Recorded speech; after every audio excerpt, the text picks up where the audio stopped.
Mike. Thank you.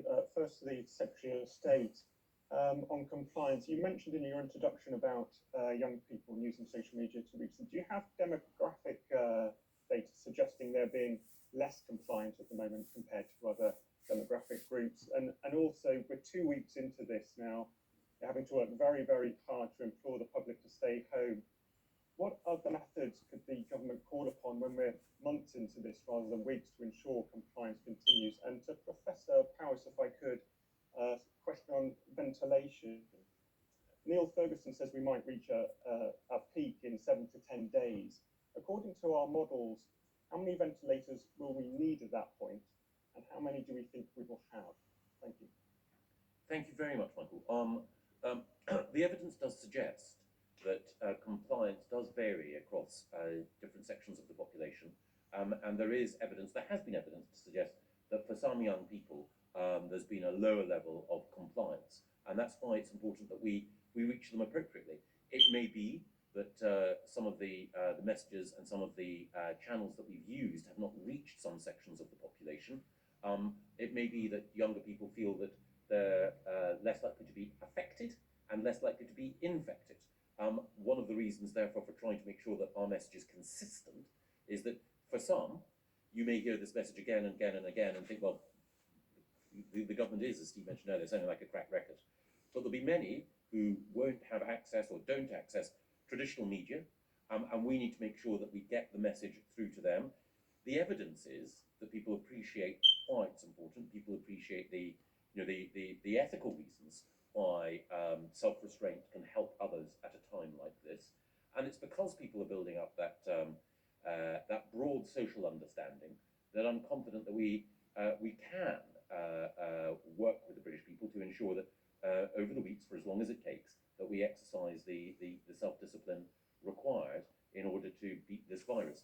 But you are right in the implication of your question. It is tough, and I particularly appreciate that it is tough for families, it is tough for those in economically vulnerable positions, and that's why the government is always looking at ways in which we can help those by making sure that we're alive to the pressures that they face. I'll hand over to Steve on ventilator capacity, but one of the things I would say, as I emphasised here, is that the more that people observe these social distancing guidelines, the more time we buy the NHS, and the more ventilator capacity, non-invasive and invasive, we can secure, and that has to be our aim. Yes, so that's exactly right. And as I said in answer to the previous question, the NHS strategy has been to constantly build capacity so that we stay ahead of the demand.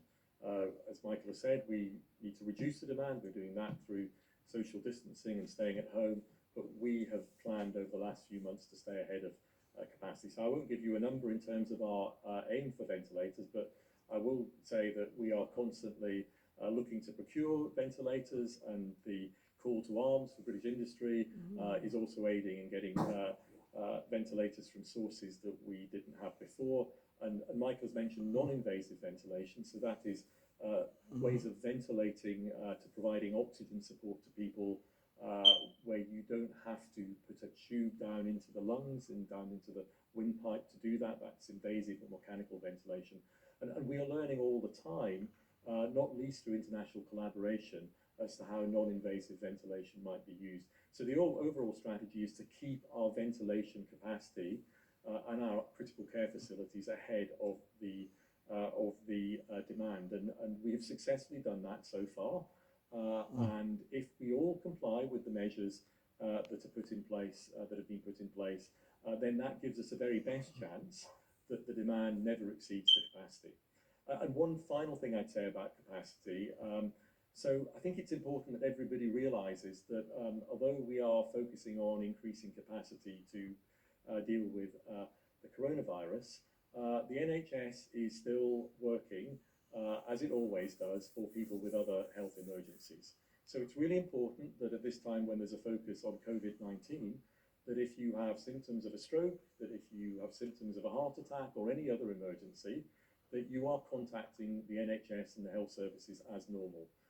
Because the NHS is focusing as hard on people with other conditions, other emergency conditions, as it is on coronavirus. And it's important that we do both of those at the same time, and that has been our strategy and will continue to be our strategy.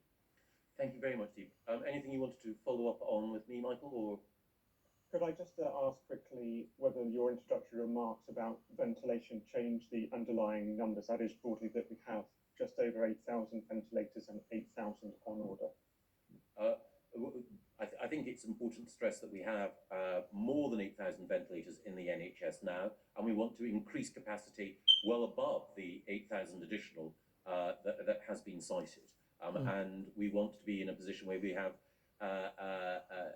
the highest level of ventilation capacity possible, which is why we are, as I mentioned earlier, not only producing non-invasive ventilators with the help of UCL and Mercedes-Benz, but also why Penlon Smiths, Diamedica and other companies are also working with us. It's also why we're sourcing ventilation capacity from Germany, from Switzerland, from China and elsewhere.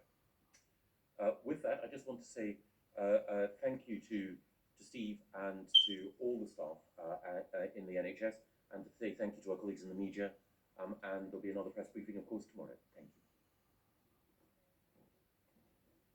Make a recap then on what we have just heard from today's coronavirus press briefing.